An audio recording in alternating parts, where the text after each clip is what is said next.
for careers. So what kind of projects are you presently looking for? So my list right now is a little bit skewed toward picture books, both authors and illustrators, fiction and nonfiction. And because of that, I think right now I'm really looking to grow my list in a fiction direction. So even though I love working on picture books and I adore my picture book clients, I think at this particular time, what I'm most excited about is getting some more fiction writers into my stable. And that's not to say that I will turn away like a slam dunk of a picture book in the least. I think that they're always going to be a great love of mine, and I will probably always be prone to falling in love with them.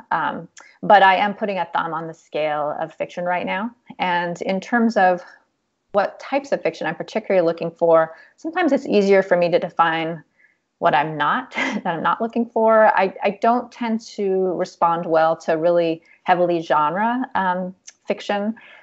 And by genre, which is a little bit of an industry buzzword, and probably your listeners are enough in the know, they know what that means. But just to be sure, genre is sort of a very narrow niche in the marketplace that tends to be all one type of thing and highly commercial.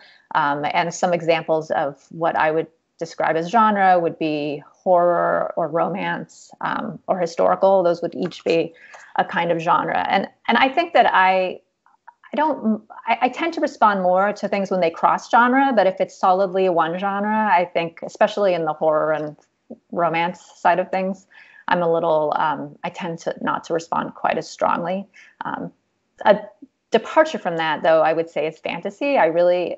Fantasy was my great love as a kid. That's what I turned to. I devoured the works of Ruth Chu, who was this probably writer in the 50s and maybe 60s. I'm not quite that old, but I liked reading old stuff. And she wrote these great novels set in Brooklyn near Prospect Park, where kids would just encounter kind of witches and magical objects in the course of their everyday lives, and then would have to sort through how to solve all of the problems that cascade from their making use of these magical objects. And I just loved those books. So that started my kind of deep dive into fantasy. And I would say I read less fantasy now that I'm an adult, but I still have a very, very soft spot for it. And I think in the fantasy genre, I tend to be drawn to very grounded fantasy. I really like sort of almost anthropological explorations of worlds.